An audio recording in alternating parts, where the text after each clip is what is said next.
Hello learners, welcome to EduSpeed Learning, the one and only online platform to learn all your subjects in a very interesting and stress-free manner. तो जिसने भी channel को subscribe नहीं किया है वो please channel को subscribe कीजिए, बेल आइकन पे हिट कीजिए ताकि आपको रेगुलर अपडेट्स मिलती रहें and also join our Telegram link. Okay, चलिए आज हम अकाउंटिंग सब्जेक्ट कंटिन्यू करने जा रहे हैं. लास्ट वीडियो लेक्चर में हमने पढ़ा था meaning of accounting, 2 definitions of accounting. अब हम पढ़ेंगे आगे का. चलिए देखते हैं. Relation between book keeping, accounting and accountancy.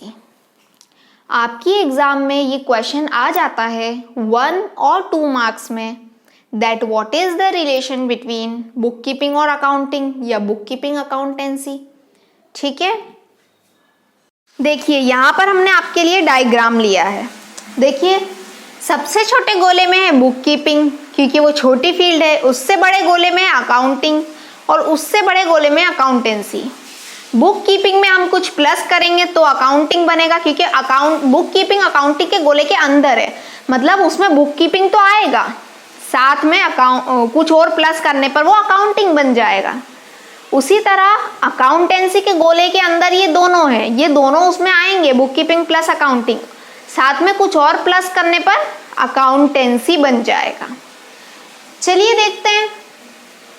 आपकी एग्जाम में ये क्वेश्चन पूछ लिया जाता है. ओके, तो आप ये डायग्राम जरूर बना के आइएगा ताकि आपको गुड मार्क्स मिले. ये छोटे छोटे ट्रिक्स है जिससे आपको कैसे मार्क्स गेन करने हैं ये हम बताते रहेंगे. ठीक है, सिर्फ पढ़ाना मोटो नहीं है, प्रॉपर तरीके से ट्रिक्स के साथ पढ़ाना मोटो है हमारा. ठीक है, ट्रिक्स पे एक वीडियो भी बना देंगे एग्जाम ट्रिक्स पर. ओके, चलिए देखते हैं. सबसे पहले बुक कीपिंग. बुक कीपिंग हमें क्या बोलता है, सबसे पहले तो आप बुक्स रखो. बुक कीपिंग को तोड़ के आप किसी भी वर्ड को अगर नहीं समझ में आ रहा है वो वर्ड, तो ये ट्रिक है हर सब्जेक्ट का कोई भी वर्ड लर्न करने की कि आप उस वर्ड को तोड़कर उसका मीनिंग समझो. कीपिंग का मतलब रखना और बुक का मतलब एक बुक मेंटेन करना, कॉपी. तो बुक कीपिंग, बुक को रखना. सबसे पहले तो बुक को आप रखो. ठीक है, अब कैसे एग्जाम्पल के थ्रू समझते हैं हम. दिखने में आपको ये तीनों वर्ड्स का मीनिंग सेम लग रहा होगा कि बुक कीपिंग, अकाउंटिंग और अकाउंटेंसी सेम ही तो है, तीनों में तो बुक्स मेंटेन करने को बोल रहा है. बहुत ट्रिकी डिफरेंस है इसमें. बुक कीपिंग का एग्जाम्पल लेते हैं. बुक कीपिंग में सपोज स्कूल कॉलेज में आपको बोला जाता है कि आप प्रॉपर हर सब्जेक्ट की अलग अलग कॉपी मेंटेन करो. अब अगर आप नहीं मेंटेन करोगे, टीचर को बेवकूफ बनाओगे, आप ऐसे रफ में लिखकर सिर्फ उनको ऐसे बेवकूफ बना रहे हो कि हमने मेंटेन कर ली, उनका कुछ नुकसान फायदा नहीं है. सारा नुकसान आपका ही है. आपकी स्टडीज क्या कहती हैं, टीचर्स क्या कहते हैं कि एग्जाम में पढ़ना तो बहुत दूर की बात है, सबसे पहले कॉपी बना तो लो. बस उसी चीज को आप यहां रिलेट करो बिजनेस में. क्या रिलेट करोगे, बुक कीपिंग भी हमें यही बोलता है, बुक कीप, बुक को कीप करना, रखना. बुक कीपिंग का कंसेप्ट कहता है, अकाउंट्स का कंसेप्ट कहता है, हमारा बिजनेस का कंसेप्ट कहता है कि सबसे पहले फाइनेंशियल स्टेटमेंट तो बाद में बनाओगे, वहां तक पहुंचना तो दूर की बात है. सबसे पहले ट्रांजैक्शन रिकॉर्ड तो कर लो, सबसे पहले बुक बना तो लो. फाइनेंशियल स्टेटमेंट तक, बैलेंस शीट, फाइनेंशियल स्टेटमेंट तक पहुंचना बहुत दूर की बात है. सबसे पहले एंट्री तो रिकॉर्ड करो. दिखने में बुक कीपिंग बहुत छोटा कंसेप्ट है, आप सोच रहे हो कि सिर्फ रिकॉर्ड करने की चीज बताता है, लेकिन उसी से पूरे फाइनेंशियल स्टेटमेंट बनते हैं. जो जर्नल एंट्रीज आप रिकॉर्ड करते हो उससे ही तो पूरे फाइनेंशियल स्टेटमेंट बनते हैं. दिखने में छोटा है पर उसका काम बड़ा है. आया समझ में कि बुक कीपिंग का कंसेप्ट क्या कहना चाह रहा है. बहुत इजी वे में हमने समझाया आपको. आई होप किसी के मन में कोई डाउट ना हो. फिर भी अगर हमारे इतना अच्छे से पढ़ाने के बाद भी अगर आपके मन में कोई डाउट हो तो कोई प्रॉब्लम नहीं है, आप कमेंट सेक्शन में कमेंट करके बताइए. आपका हर डाउट हम पूरा करेंगे. ठीक है, क्लियर करेंगे. ओके, हमारा मोटो सिर्फ पढ़ाना नहीं है, आपको हेल्प करना है आपके डाउट्स में, और साथ ही साथ एग्जाम के लिए ट्रिक्स बताना कि कैसे आप और अच्छे मार्क्स गेन कर सकते हो. ये डायग्राम आप जरूर बना के आइएगा जब भी आपको ये रिलेशन या डिफरेंस पूछा जाए। तो समझ में आया बुक कीपिंग क्या कहता है। अब जैसे स्कूल या कॉलेज में एग्जाम तक पहुंचना तो बहुत दूर की बात है, सबसे पहले नोट्स बना तो लो, ये कंसेप्ट है ना। उसी तरह बिजनेस में कंसेप्ट है कि फाइनल स्टेटमेंट्स तक पहुंचना तो बहुत दूर की बात है, पहले जर्नल एंट्री तो रिकॉर्ड कर लो। तो बुक कीपिंग में हम क्या करते हैं, जर्नल एंट्री रिकॉर्ड करते हैं, ठीक है। ऐसा नहीं हौश पौश वे में, प्रॉपर वे में कोई भी ट्रांजेक्शन हुआ, राम से पैसा लिया, सुरेश से पैसा लिया, आपने उसी दिन रिकॉर्ड करा अच्छे से कॉलम बना के, ठीक है। तो ये होता है हमारा बुक कीपिंग का कंसेप्ट, ठीक है। तो बुक कीपिंग में हम day to day transactions regularly record करते जाते हैं जर्नल एंट्रीज में। अब देखते हैं अकाउंटिंग। ये देखिए बुक कीपिंग के गोले के ऊपर है अकाउंटिंग, ठीक है। अकाउंटिंग बुक कीपिंग से थोड़ा बड़ा टर्म है। बुक कीपिंग में आपने क्या किया, बुक कीपिंग में आपने सिर्फ ट्रांजैक्शन रिकॉर्ड किए डे टू डे, आप जर्नल एंट्रीज तक ही सीमित रहे। जो भी ट्रांजैक्शन आता गया, जो भी लेन देन हुआ, आपने सिर्फ रिकॉर्ड करा उसको, अभी उससे ज्यादा कुछ नहीं करा। अब अगर आप उसका ledger, trial balance, balance sheet, P&L account, profit and loss account, trading account सब बना लेते हो, तो वो क्या हो गया आपका अकाउंटिंग। जब आप बुक कीपिंग से सिर्फ एंट्री से आगे बढ़ते हो, अपना उद्देश्य क्या है बिजनेस का, प्रॉफिट और लॉस निकालना, तो जब आप उस उद्देश्य के लिए आगे बढ़ते हो, उस जर्नल एंट्री को और आगे के अकाउंट्स में कन्वर्ट करते हो, उस प्रोसेस को हम अकाउंटिंग की प्रोसेस बोलते हैं, ठीक है। अकाउंटिंग के गोले के अंदर है बुक कीपिंग का गोला, मतलब बुक कीपिंग उसमें इंक्लूडेड है। अब आप बुक कीपिंग में कुछ ऐसा प्लस करोगे जिससे अकाउंटिंग बनेगा, इसकी ये इक्वेशन बनेगी। कैसे, बुक कीपिंग में आपको कुछ प्लस करना पड़ेगा जिससे अकाउंटिंग बनेगा, ठीक है। अब क्या प्लस करेंगे हम, अभी बताया आपको financial statements. Book keeping plus financial statements is equal to accounting. And don't worry, जो भी आपको नीचे प्रॉपर नोट्स दिए जाएंगे ना, उसमें ये सारी इक्वेशन, डायग्राम और सब कुछ हम आपको प्रोवाइड कर देंगे, डोंट वरी। ये इक्वेशन आपको कहीं नहीं मिलेगी, और ये इक्वेशन आप लिख कर आइएगा एग्जाम में, and I guarantee you that आपको बहुत गुड मार्क्स मिलेंगे, ठीक है। तो book keeping plus financial statements is equal to accounting, क्योंकि बुक कीपिंग करी, उसके बाद आपने उसको फाइनेंशियल स्टेटमेंट्स में कन्वर्ट किया, तो वो अकाउंटिंग बन गया, ठीक है। अब क्या है लास्ट, अकाउंटेंसी। अब देखिए अकाउंटेंसी के गोले के अंदर ये दोनों आ रहे हैं, तो बुक कीपिंग प्लस अकाउंटिंग। अब इन दोनों में कुछ प्लस करना पड़ेगा, समझ रहे हैं, बुक कीपिंग प्लस अकाउंटिंग, और इन दोनों में कुछ प्लस करना पड़ेगा जिससे अकाउंटेंसी बनेगा। बुक कीपिंग हमने सिंगल पढ़ा, उसके बाद बुक कीपिंग में कुछ प्लस किया तो अकाउंटिंग बना। अब बुक कीपिंग प्लस अकाउंटिंग, उसमें कुछ प्लस करोगे तो अकाउंटेंसी बनेगा। चलिए सबसे पहले तो अकाउंटेंसी हम समझते हैं। अकाउंटेंसी मतलब कम्युनिकेशन, जब आप अकाउंटिंग में कम्युनिकेशन टू यूजर्स प्लस करोगे। अकाउंटेंसी और ब्रॉड बड़ा टर्म है, इसमें आपको आप अपने फाइनेंशियल स्टेटमेंट्स यूजर्स को भी कम्युनिकेट करते हो, जो इंटरनल यूजर्स हैं, owners, employees, external users, governments, और जो भी आपके शेयर होल्डर्स वगैरह हैं। आप जब उनसे अपने फाइनेंशियल स्टेटमेंट्स कम्युनिकेट करते हो, उनको बताते हो, वो क्या हो गया, उसको मिला अकाउंटिंग में। अगर आपने वो चीज़ मिला दी तो क्या बन गया, अकाउंटेंसी, ठीक है।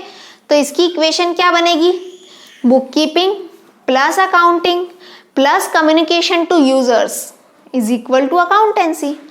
क्या किया आपने, अकाउंटेंसी में कोई रिकॉर्ड ही नहीं बना, आपने आपके फाइनल स्टेटमेंट्स तो अकाउंटिंग में ही बन चुके थे।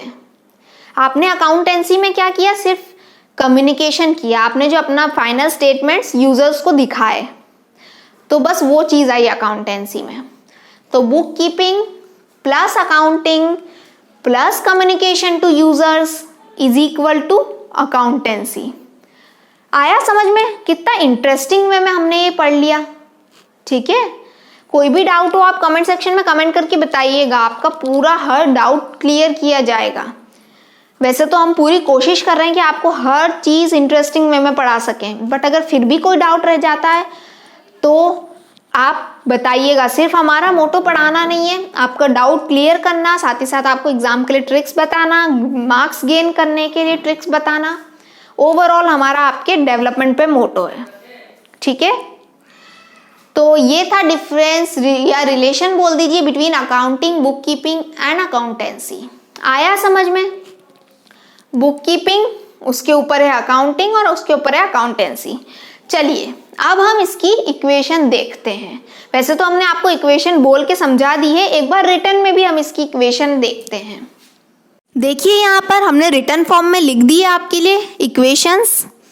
बुक कीपिंग, जिसमें आप रिकॉर्डिंग जर्नल एंट्रीज ओनली, सिर्फ जर्नल एंट्रीज रिकॉर्ड करते हो। अकाउंटिंग, जब आप बुक कीपिंग में फाइनेंशियल स्टेटमेंट्स को ऐड करोगे तो आपका अकाउंटिंग बनेगा। और accountancy, book keeping plus accounting, और इन दोनों में आप प्लस करोगे कम्युनिकेशन टू यूजर्स, ठीक है, तो अकाउंटेंसी बनेगा। ये तीनों की इक्वेशन है। तो जिसके भी बीच में डिफरेंस या रिलेशन पूछा जाए, आप ये इक्वेशन ज़रूर लिख के आइएगा। कभी कभी इन तीनों के बीच में रिलेशन पूछा जाता है, कभी दो के बीच में। ये इक्वेशन आप लिख कर आइएगा, इससे आपको बहुत अच्छे मार्क्स मिलेंगे। चलिए आगे देखते हैं नीड फॉर अकाउंटिंग। आखिर जरूरत क्या है, सवाल उठता है ना मन में, आखिर अकाउंटिंग करने की जरूरत क्या है, करना ही क्यों है हमें अकाउंटिंग? जरूरत है हमें अकाउंटिंग करनी पड़ती है। हमारे प्रॉपर हमारा बिजनेस चल रहा है कि नहीं, हमें अर्न करके दे रहा है कि नहीं, मनी आ रहा है कि नहीं, अर्निंग्स हो रही है कि नहीं, हमें सब कुछ देखना पड़ता है कि बिजनेस अच्छा चल रहा है कि नहीं। बहुत जरूरत होती है, कोई भी काम आप बिना जरूरत के करोगे। आपके दांतों को ब्रश की जरूरत होती है, आप ब्रश करते हो। आपको खाने की जरूरत होती है, आप खाना खाते हो। आपको नोट्स बनाने की जरूरत होती है एग्जाम में पढ़ने के लिए, आप नोट्स बनाते हो। हर चीज के लिए जरूरत अराइज होना चाहिए। तो वैसे ही अकाउंटिंग की जरूरत होती है। कितनी है? 7 नीड्स है अकाउंटिंग की, ठीक है, 7 नीड्स। तो हम इन नीड्स को एक एक करके समझते हैं। और देखिए यहाँ पर हमने हर सेंटेंस में कुछ ना कुछ हाईलाइट किया है आपके लिए, ठीक है। उन वर्ड्स पे मेन फोकस रखना अपना, ओके। देखिए सबसे पहला, can not remember everything. Can not remember मतलब याद नहीं रख सकते हर चीज। इसका मतलब है जो owner day to day transactions करते हैं वो याद नहीं रख सकते। बिजनेस कोई ट्रांजैक्शन याद नहीं रख सकता है एक दिन में, क्योंकि 25 लोगों से ट्रांजैक्शन होता है कम से कम बिजनेस में, 10-20, तो कितनों का याद रखेंगे बताइए। आपने 1 का याद रख लिया, 2 का याद रख लिया, 3 का याद रख लिया। अब हर किसी के कुछ पैसे आपके बकाया हैं, कुछ बचे हैं, किसी को कुछ देना बाकी है, कितनों का याद रखेंगे बिजनेस। तो इसलिए कैन नॉट रिमेम्बर एवरीथिंग, सबसे पहली नीड तो यही अराइज हो जाती है, that the owner can not remember everything. हर चीज याद नहीं रख सकते, इसलिए पेन पेपर पे रिकॉर्ड करना ही पड़ता है, okay. Next need, to keep systematic record of transactions. ताकि दूसरी जरूरत क्या है हमारी, ताकि आप सिस्टमैटिक रिकॉर्ड रख सको ट्रांजेक्शन्स का, ठीक है, एक प्रॉपर रिकॉर्ड हो, तो ताकि आपको किसी का भी कुछ पता करना हो कि उस आदमी से हमारा कितना पैसा बकाया है, तो आप उन रिकॉर्ड्स में चेक कर लो। तो प्रॉपर सिस्टमैटिक रिकॉर्ड होना चाहिए। थर्ड नीड है टू नो अबाउट प्रॉफिट और लॉस। ओनर बिजनेस चला रहा है तो उसको इच्छुक है वो प्रॉफिट और लॉस जानने का। अगर कंपनी लगातार लॉस में ही जा रही है तो क्या फ़ायदा, बिजनेस बंद कर देगा वो। तो इसलिए ज़रूरी है प्रॉफिट या लॉस जानना, उसके लिए बैलेंस शीट और फाइनेंशियल स्टेटमेंट्स बनते हैं। तो ये भी मेन पर्पस है अकाउंटिंग का। This is the third need of accounting. Then fourth one, to know about financial transactions. किस से लेन देन हुआ है, कितने का हुआ है, ये सब जानना ओनर का हक है। और एक्सटर्नल इंटरनल यूजर्स को भी इनकी वैसे ये जब फाइनेंशियल स्टेटमेंट्स में कन्वर्ट हो जाते हैं, जब आपका प्रॉफिट एंड लॉस निकलता है, तब आप कम्युनिकेट करते हो अपनी बैलेंस शीट वगैरह इंटरनल और एक्सटर्नल यूजर्स को। तो ओनर या बिजनेस को जानने का ये हक है कि फाइनेंशियल ट्रांजैक्शंस किससे हो रहे हैं, कौन कौन से हमारे ट्रांजेक्शन्स हुए हैं। इसलिए फोर्थ नीड क्या है, to know about the financial transactions happened in the business. Okay, fifth need, debtors और क्रेडिटर्स के बारे में जानना। अब डेटर्स और क्रेडिटर्स आपके लिए न्यू टर्म्स होंगे, हम समझाते हैं। सबसे पहले क्रेडिटर्स। क्रेडिटर्स, क्रेड शब्द जो आ रहा है उसमें, क्रेड शब्द जो आ रहा है, CRED, क्रेड का मतलब ट्रस्ट होता है। डिक्शनरी मीनिंग देखिएगा आप, इसका ट्रस्ट मीनिंग होता है। बिजनेस ट्रस्ट करके जो कस्टमर होता है उसको दे देता है जो भी गुड्स वो मांगता है, ट्रस्ट करके, उसे हम क्या बोलेंगे, क्रेडिट पे दिया। ठीक है, ओके। आपके पहचान की कोई शॉप है, कोई किराना शॉप है, आपने बोला हम पैसे बाद में आके दे जाएंगे, क्योंकि आप उसके रेगुलर कस्टमर हो, इसलिए उसने क्या किया, आप पे ट्रस्ट किया, तो आपको क्रेडिट पे माल दे दिया, तो आप उसके लिए क्या बन गए, क्रेडिटर बन गए। आपको जो नाम दिया गया वो क्या हुआ, क्रेडिटर। आपको बिजनेस को पैसा लौटाना है। उसी तरह डेटर इसका उल्टा है। डेटर मतलब बिजनेस डेप्ट में है। बहुत इजीली समझो इन वर्ड्स को, कोई टेंशन लेने वाली बात नहीं है। डेटर मतलब बिजनेस ने किसी से उधारी पे माल लिया, तो बिजनेस को उनको पैसा लौटाना है, तो वो सामने वाला बंदा बिजनेस के लिए क्या हुआ, डेटर। बिजनेस डेप्ट में है, उसको पैसा लौटाना है। तो समझ में आया क्रेडिटर और डेटर। क्रेडिटर मतलब बिजनेस ने क्रेड पे, भरोसे पे माल दिया, तो बाद में उनको पैसा आएगा बिजनेस को बाद में। जैसे कि आप किसी गुड्स की शॉप पे गए, आप रेगुलर कस्टमर हो, उन्होंने आपको उधारी पे दे दिया, आपने बाद में उनको पैसा लौटा दिया, तो आप क्या हुआ बिजनेस के लिए, क्रेडिटर। और डेटर मतलब बिजनेस ने किसी से उधारी पे माल लिया और बिजनेस को उस पर्सन को लौटाना है, तो वो पर्सन बिजनेस के लिए क्या हुआ, डेटर, जिसको बिजनेस को पैसा लौटाना है। ओके, चलिए देखते हैं next. Sixth, to keep record as a proof in the court of law. Sixth need क्या है अकाउंटिंग की, कि आपको ये रिकॉर्ड्स हेल्प करते हैं कोर्ट में एज अ प्रूफ शो होने में। कैसे, कोई पुराना कस्टमर आया, उसने डिमांड करी कि मेरे बिजनेस पे इतने पैसे बकाया है, लेकिन वो बिजनेस पे पैसे बकाया नहीं है, उसने गलत डिमांड करी। अब आपने ऐसा बोला उसको कि नहीं हमारे बकाया नहीं है तुम्हारे हम पर, लेकिन अब प्रूफ कैसे होगा कौन सही बोल रहा है। तो ये प्रूफ करने के लिए कि कौन सही है कौन गलत है, आप कोर्ट में ये एविडेंस पेश कर सकते हो। ट्रांजैक्शंस आपको खुद को साबित करने में हेल्प करते हैं। सेवेंथ और लास्ट नीड है मॉनिटर एक्टिविटी एंड कंट्रोल। आप कंट्रोल करते हो बिकॉज वो नेसेसरी है। फ्रॉड तो नहीं हुआ, किसी ने बिजनेस में कोई एम्प्लॉय फ्रॉड तो नहीं कर रहा है। ओके, तो ये थी 7 नीड्स ऑफ अकाउंटिंग। चलिए आगे का अब हम नेक्स्ट वीडियो लेक्चर में कंटिन्यू करेंगे। Subscribe the channel and hit the bell icon to get regular updates from the channel. Okay, चलिए हम नेक्स्ट वीडियो लेक्चर में मिलते हैं।